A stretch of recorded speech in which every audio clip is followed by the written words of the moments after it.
챕터 4. 회복. 무너진 자리에서 다시 일어서는 힘. 울음을 저주로 생각하지 말라. 마태복음 5장 4절. 애통하는 자는 복이 있나니 그들이 위로를 받을 것이미요. 애통하는 자만이 받을 수 있는 기쁨과 위로가 있다는 것을 압니까?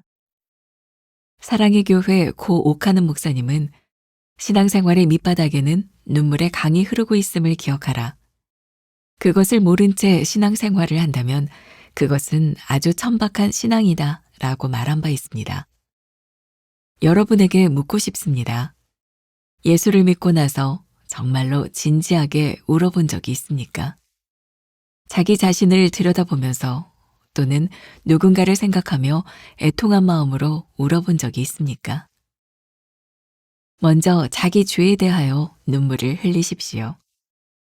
예수님을 믿고 구주로 고백하는 순간 우리는 죄사함을 받았습니다. 그것은 분명합니다. 그러나 우리는 여전히 죄에 완전히 노출된 채 세상을 살아가야 합니다. 그래서 늘 죄를 짓고 언제라도 죄지을 가능성이 있는 것이 사실입니다. 만일 이미 구원받았고 성령 충만함으로 더는 눈물을 흘리며 회개할 것이 없다고 생각한다면 그것은 사탄의 속삭임입니다. 사실 기쁨과 평안은 애통함과 눈물을 통해서야 비로소 채워지는 것이기 때문입니다. 눈물이 마르면 성령의 단비가 그친다는 사실을 기억하십시오.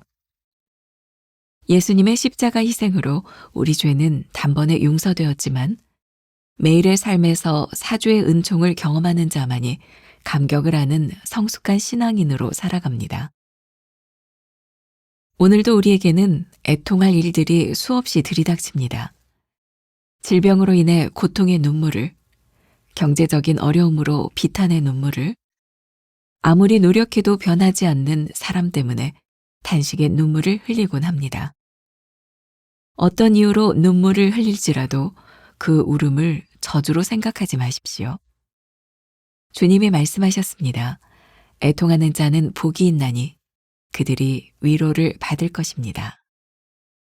누군가를 위해 애통한 마음으로 울며 기도해 본 적이 있습니까? 성령 충만함으로 회개할 것이 없고 눈물 흘릴 일도 없다고 생각합니까? 수많은 어려움을 겪으면서도 늘 하나님의 위로를 받습니까? 오늘은 하나님의 손길 91번째 울음을 저주로 생각하지 말라 이런 제목으로 말씀을 나누겠습니다. 기억하시죠? 며칠 전부터 우리들이 팔복 말씀을 가지고 나누고 있고 오늘은 세 번째 애통에 대한 말씀을 나누고 있습니다. 애통이 결코 우리들에게 저주가 아니라 하나님께로 향하는 소망의 통로가 된다고 하는 이야기를 어제 나누었어요. 혹시 여러분들 가운데 이 말씀이 궁금한 분들은 어제 그제로 돌아가서 한번 이렇게 듣고 오늘 말씀을 들으면 훨씬 더 도움이 될 것 같다는 생각이 듭니다. 울음을 저주로 생각하지 마라. 세상은 우리들에게 울 일이 있는 것, 그것을 우리들의 인생의 저주 혹은 불행이라고 생각하죠. 그런데 오늘 예수님께서 우리들에게 가르쳐 주신 팔복 말씀에서는 애통하는 자는 복이 있다. 왜냐하면 그가 하나님의 위로를 받을 것입니다. 라고 말하기 때문에 그렇습니다. 오늘 이 말씀을 준비하다 생각난 찬양이 있는데 너는 내 아들이라 라는 찬양이 있습니다. 이게 마치 하나님 앞에 우리들의 연약함을 애통함으로 이렇게 부르는데 하나님께서 우리들에게 위로를 해주시는 내용이더라고요. 너는 내 아들이라. 너는 내 아들이라. 이 찬양이 힘들고 지쳐서 부르는 찬양인데 하나님의 위로를 받는 딱 팔복 말씀 중에 이 두 번째 말씀이 여기에 해당된다는 생각이 들어요. 한번 우리 불러보면 좋겠죠? 힘들고 지쳐 낭망하고 넘어져 일어날 힘 전혀 없을 때에 조용히 다가와 손잡아 주시며 나에게 말씀하시네. 나에게 실망하며 내 자신 연약해 고통 속에 눈물 흘릴 때에 못자국 난 그 손길 눈물 닦아주시며 나에게 말씀하시네. 너는 내 아들이라. 오늘날 내가 너를 낳도다. 너는 내 아들이라. 나의 사랑하는 내 아들이라. 우리 한번 같이 불러보면 좋을 것 같아요. 우리 찬양팀과 함께 한번 부르고 계속 이어가 보겠습니다. 우리 한 목소리로 고백해보길 원합니다. 힘들고 지쳐 낭만하고 넘어져 일어날 힘 전혀 없을 때에 조용히 다가와 손 잡아주시며 나에게 말씀하시네. 나에게 실망하며 내 자신 연약해 고통 속에 눈물 흘릴 때에 못자국 난 그 손길 눈물 닦아주시며 나에게 말씀하시네. 너는 내 아들이라. 오늘날 내가 너를 낳도다. 너는 내 아들이라. 나의 사랑하는 내 아들이라. 이 찬양이 꼭 오늘 이 제목과 탁 맞아떨어지는 것 같아요. 울음을 저주로 생각하지 말아라. 고통 속에 눈물을 흘릴 때 주님 나에게 다가오셔서 너는 내 아들이라 말씀하시면 주님의 선하심이 우리를 인도해 주시지 않겠습니까? 토레이 신부님에 대한 이야기인데 제가 조금 읽어드릴게요. 캘리포니아의 오렌지 카운티에 있는 바이올라 대학의 교수였으며 한국 영성운동의 대부로 알려진 R.A. 토레이 목사님이 큰 슬픔을 당했습니다. 겨우 12살밖에 안 된 딸이 사고를 당해 세상을 떠났습니다. 장례식장에서 목사님은 사모님과 함께 딸의 몸이 관 안에 들어가 있지만 그 관 속에서 영원히 있을 것이 아니고 하나님 나라에 딸이 지금 가 있다는 믿음으로 서로를 위로하며 지났습니다. 그 다음 날 토레이 목사님이 산책을 하는데 갑자기 그 전날 꾹 참았던 슬픔이 아주 큰 파도처럼 밀려오는데 도무지 걷잡을 수가 없었습니다. 사랑하는 딸의 웃음으로 채워졌던 텅 빈 집을 보며 이제는 딸이 없는 세상을 살아야 한다는 생각에 가슴이 찢어지고 무너지는 듯했습니다. 그 순간 토레이 목사님은 하나님께 울부짖었습니다. 하나님, 나를 도와주세요. 나를 살려주세요. 하나님 앞에서 간절하게 울부짖는 그 순간 하나님께서 그를 위로하셨습니다. 그는 이렇게 말하고 있습니다. 내 안에 계시는 성령님께서 샘솟는 능력으로 그 순간 나를 꿰뚫어 주셨는데 그때 체험한 성령님의 능력, 바로 그때 나의 온 영을 채우신 위로는 전에 내가 알지 못한 것이었다. 내 인생에서 가장 깊은 기쁨을 아는 놀라운 순간이었다. 성령님이 주시는 말할 수 없는 기쁨을 그때 알게 되었다. 12살밖에 안 된 딸을 잃었던 토레이 목사님이 이런 고백을 한다면 우리도 이런 고백을 할 수 있지 않을까요? 물론 나는 토레이 목사님보다 더 큰 슬픔이야 라고 이야기할 수 있는 사람이 있을지 몰라요. 그런데 오늘 이야기하는 이 울음을 저주로 생각하지 말라고 하는 것은 슬픔의 크기에 대한 문제는 아닌 것 같아요. 우리들에게 슬픔이 찾아올 때 하나님의 위로를 받을 수 있으면 그 슬픔은 절대로 절망이 아니다. 애통해라. 토레이 목사님이 하나님 앞에 부르짖었던 것처럼, 아픔으로 부르짖었던 것처럼 하나님 앞에 부르짖어라. 어제 말씀, 그제 말씀과 연결해 본다면 경건한 불평을 해라. 하나님의 선하심을 구하며 하나님 도와주세요. 하나님 살려주세요. 그때 하나님의 위로함이 우리 가운데 들어올 때 밀물이 우리들에게 쫙 밀려오는 것처럼 하나님의 은혜, 기쁨, 사랑을 경험할 수 있지 않을까. 오늘 첫 번째 문장, 애통하는 자만이 받을 수 있는 기쁨과 위로가 있다는 것을 압니까? 이 책에서 이런 질문을 했어요. 예수를 믿고 나서 정말로 진지하게 울어본 경험이 있습니까? 아마 이 말씀은 울어본 자만이, 하나님 앞에서 애통해본 자만이 이게 복이구나라는 것을 고백할 수 있을 것 같아요.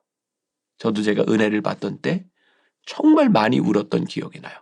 근데 그 애통함은 내가 원해서 한 것이 아니라 이게 성경 말씀에 성령님께서 내 안에서 역사하시는 그런 눈물과 울음이었던 것 같아요. 얼마나 많이 울었는지 몰라요.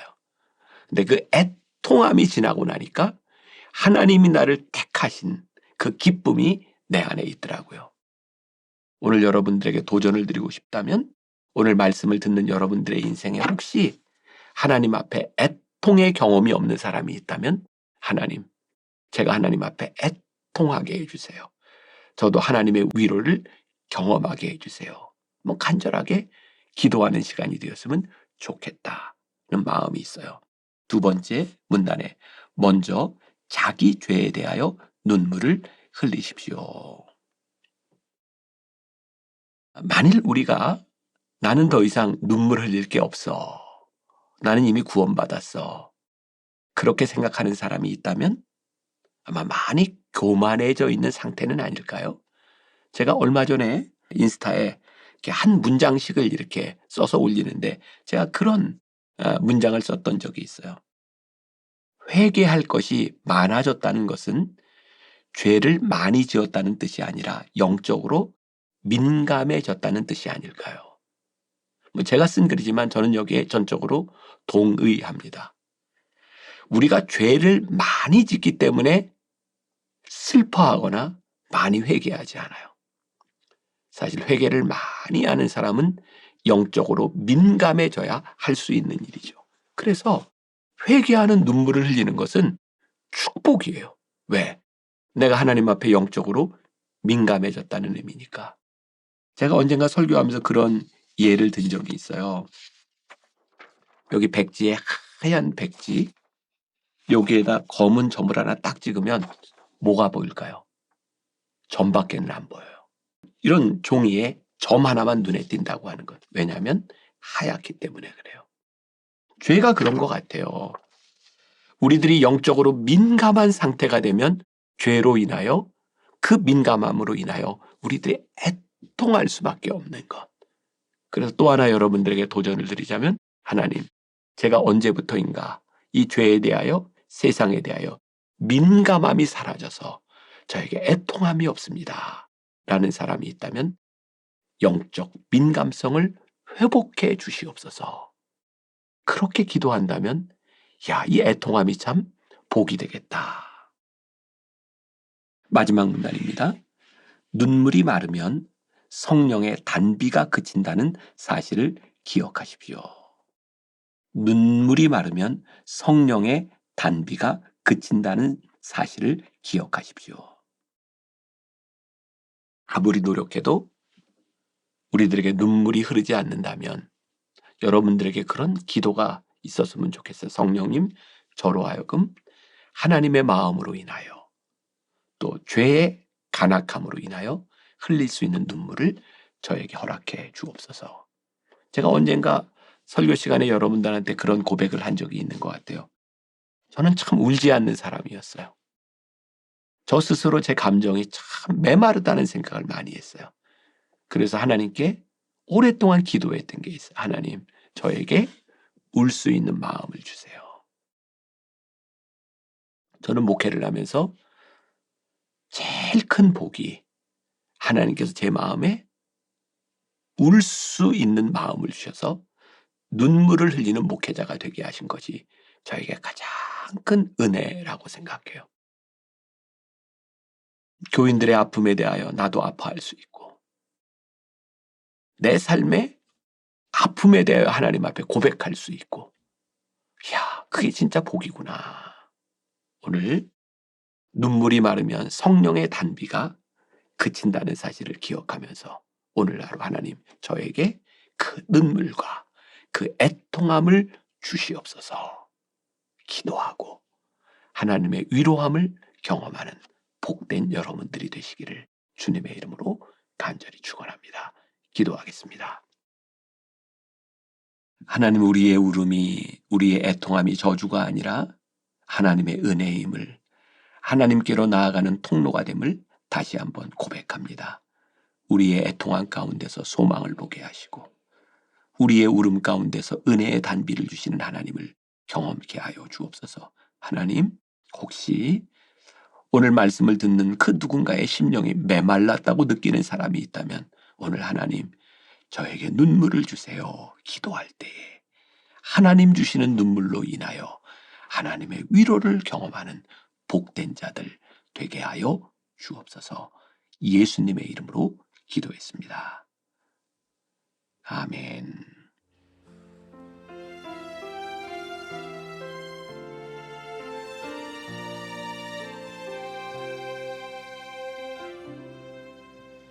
메마른 영혼을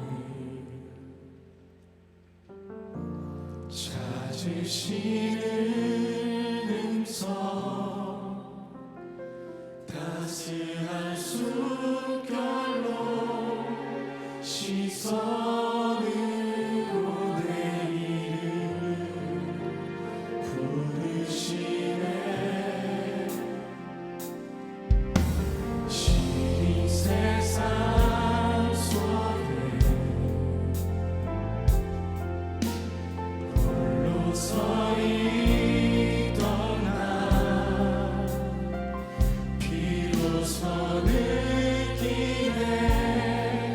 그의 손이 항상 나를 붙드셨네. 보이지 않는 손 나를 이끄시니 전능자의 능력 하나님의 손길. 내 능력이 아닌 오직 하나님의 능력, 그의 손으로 인도하네.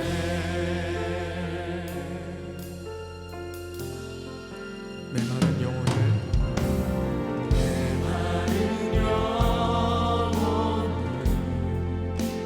찾으시는 음성,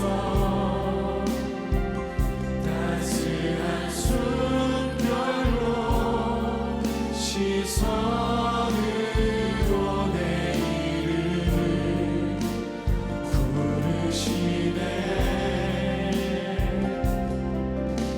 시린 세상 속에 홀로 서 있던 나 비로소 느끼네.